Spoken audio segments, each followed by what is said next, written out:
Hello बच्चों, let's read this question. The question says that neon gas at 20 degrees Celsius is confined within a rigid vessel. The gas is then heated until its pressure is doubled. What is its the final temperature of the gas?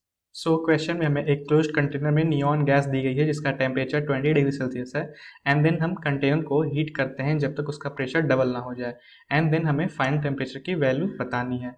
सो पहले हम question का की concept समझ लेते हैं. That is key concept of our question is ideal gas equation,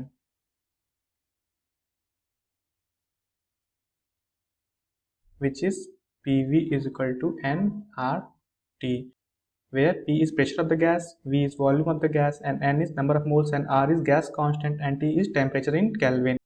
And in question, volume, number of moles, and R is given as constant. Because जो हमारा container है वो क्लोज कंटेनर है, देयरफॉर वॉल्यूम भी constant रहेगी and number of moles में हमारा constant रहेगा एंड आर एक गैस कांस्टेंट है. सो देयरफॉर प्रेशर ही directly proportional to temperature. So यहाँ से हमारा क्या आ जाएगा, that is pressure upon temperature is equal to constant. Therefore P1 upon T1 is equal to P2 is equal to T2. And late हम P1 की value capital P ले लेते हैं. सो हमारी P2 की वैल्यू क्या हो जाएगी, that is twice of P.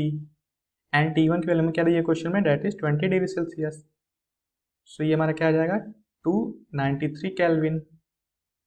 And हमें T2 की वैल्यू बतानी, देयरफॉर ये वैल्यूज हम अपने इक्वेशन में पुट कर देते हैं. That is P1 upon T1 is equal to P2 upon T2.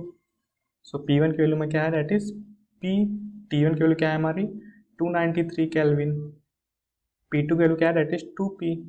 And T2 की वैल्यू में निकालनी है, देयरफॉर यहाँ से हमारा T2 क्या आ जाएगा, T2 is equal to P and P हमारा कैंसिल हो जाएगा, therefore T2 is equal to 2 into 293. So यहाँ से हमारा T2 की वैल्यू क्या आ जाएगी, दैट इज 586 केल्विन. इसको हम जब सेल्सियस में कन्वर्ट कर लेंगे तो ये क्या आ जाएगा हमारा, that is 313 degree Celsius. So हमारा गैस का फाइनल टेम्परेचर कितना आ गया, that is final temperature of gas is equal to final temperature is equal to 313 degree Celsius. That is option D. So I hope ये answer आपको समझ में आया होगा. All the best.